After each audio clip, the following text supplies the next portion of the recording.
village de Koussoukpa. Les années passèrent doucement à Koussoukpa. Les deux enfants de CE2 étaient désormais de jeunes collégiens.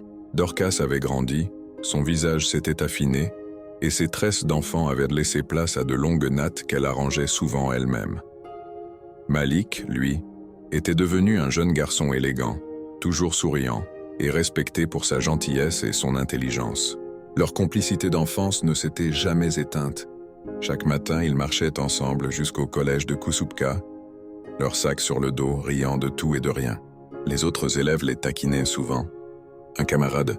« Et Dorcas et Malik, vous êtes mariés ou bien ?» Dorcas, rougissante. « Laissez-nous tranquilles là. » Malik, riant. « Si c'est un mariage de cahiers et de stylos, alors oui. » Les rires éclataient toujours.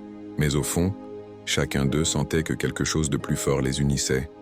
Leurs regards se cherchaient, leurs mains se frôlaient parfois sans le vouloir, et ces moments restaient gravés dans leur cœur. Un après-midi, après les cours, ils s'étaient arrêtés au bord du petit lac derrière le collège.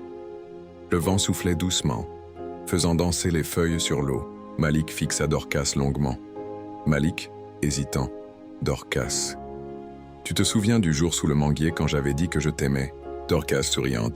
« Oui, comment d'oublier ? Tu avais peur que je te frappe. » Malik. « C'est vrai. Mais aujourd'hui, je n'ai plus peur. » Dorcas. « Et pourquoi ?»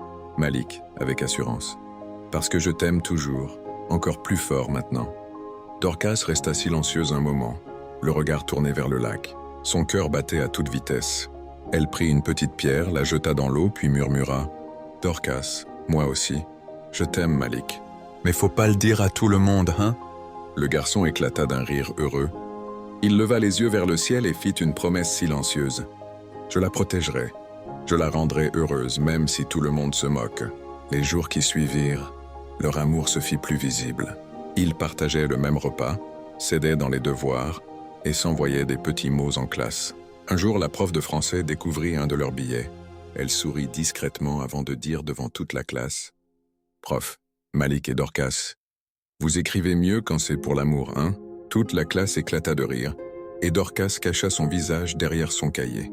Malik, lui, leva la tête fier. Malik, fièrement. « Madame, c'est parce que l'amour aussi, c'est un sujet de rédaction. » Même la prof ne put s'empêcher de rire. Peu à peu, leur histoire devenait celle que tout le village connaissait. Les mamans disaient « Ces deux-là, on dirait qu'ils sont nés pour être ensemble. » Et les papas souriaient en silence, se rappelant leurs propres amours d'enfance. Mais au fond de leur cœur, Dorcas et Malik savaient qu'ils n'étaient encore qu'au début d'un long chemin. La vie allait bientôt les mettre à l'épreuve.